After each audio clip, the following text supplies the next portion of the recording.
everybody. How's everybody doing? Hopefully we've got half the room full, so thank you so much for coming back. I'm actually, my platform has already been kind of built based on with all my previous speakers, so thank you so very much. And I'm going to take it from there. So I will be really talking about that when we are talking about sustainable development goals, we're talking about Pai talked about human rights, water. The problems we already know about, right? The problems is that these are some images, they're not AI generated, they are real photographs of some of the examples or some of the concerns that we all have been talking about. This is about from Bangladesh, talking about waste management. The second photo on the left is from the Amazon, where there is deforestation, not only for agriculture, but this is for sustainable, what's called ASGM, artisanal small-scale mining. And this photograph is from nickel mining that Pagesh talked about, this rush of governments to turn towards clean energy and what it really actually means in the context of not only biodiversity loss or environmental governance, but also on human rights and also on the rights of women. So what we wanted to really look into is that when you're talking about environmental governance and discussions, early in the morning you also saw that there are international governance models, frameworks, conventions that do take into consideration how policies on environmental governance feeds down into the national and local policy. However, we have very ambitious international commitments, but as some of my colleagues also shared from the panel, is where we really lack is in the implementation part of things. And why it's really very important for women. People always come and ask me that, Tina, what's the connection between, women's rights and gender equality in environmental governance? In the global landscape of the global population, about 10 billion people, it is really important to look into gender because half of the population are women. And it's not me, it's a statistics department globally that creates this data saying that yes, there are 50% of the global population are women. Why does it really impact them? Again, I think that totally my background has already been made by my colleagues here, is you're talking about biodiversity loss, right? You're talking about communities, you're talking about, if you looked at Pai's photograph before, I saw from the sides, we're talking about who's really defending those resources. Majority of the front line, you must have seen in the photographs, are young women. Why it really impacts their lives is because you're talking about livelihoods. You saw if there is biodiversity loss, how it really impacts on women. You're talking about their sexual and reproductive health rights.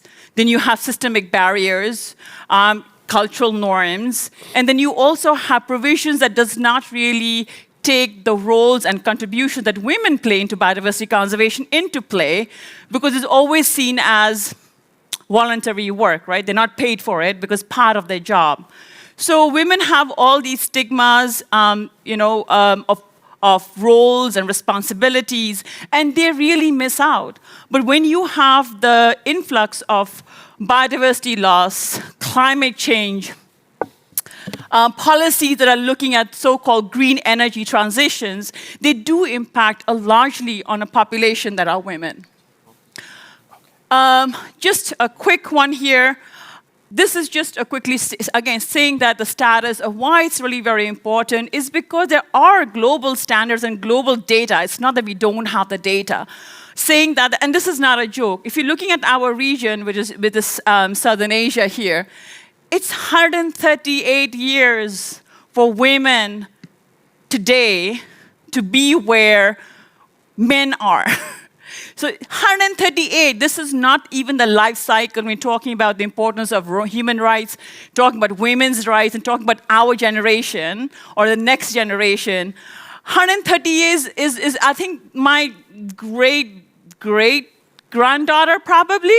So that means that my daughter will also have to maybe advocate for the same thing that I am doing today, because according to the global statistics, we are a really long way to even have gender parity between that. So this is the architecture that we are in, and that's what our organization does, is to be really looking at how to really address those issues through a rights-based approach in biodiversity governance decision-making spaces. I want to end with this only. It's not only me. There are amazing, amazing women on the ground who are working. They're not known maybe globally, but they are in their communities. They may not be in these platforms, but are absolutely, absolutely my inspiration. And these are some of the women that I know personally. And I'm here, very privileged, to have this opportunity to be in front of you. And I just wanted to briefly tell you who these women are. On the left side from Africa, she's a Pokot pastoral woman called Rhoda, a very dear friend. And she's a pastoral woman from the small community where her organization is trying to see how to reforest their community forest and how to get rights to that, because they do not have rights to the forest, but they do use a lot of non-forest timber products. So their culture, their handicrafts is woven from those biodiverse resources that are in this forest. The other one is from the Solomon Islands called Ida, another indigenous woman who has been tirelessly working in her community in Solomon, looking at indigenous women's rights, in particularly to also seeing that how within indigenous peoples we address gender-based violence issues. Next is with a bow. Cecile, she's from Cameroon, another amazing, wonderful dear friend.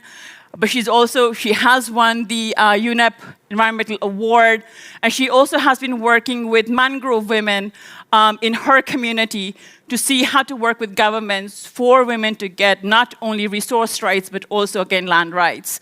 The other one, maybe some of you already know her. Her name is Mi or Nithya. She is actually here. She is also an amazing role model from Thailand, a current woman from an Indigenous Peoples organization here. And then you have, my time's almost up, and there you have Bhavya, who is also a pastoral woman in India. And then you have Sonia. Sonia is from Brazil, and she has been one of the environmental human rights defenders pushing for indigenous people's rights in Brazil, and the first ever indigenous minister in Brazil. So that means that there are women who are leaders of change. They're not just to be put on the sidelines, but are doing amazing work, and they also have to have a space in the table to make decisions that also impact their lives. With that, thank you very much.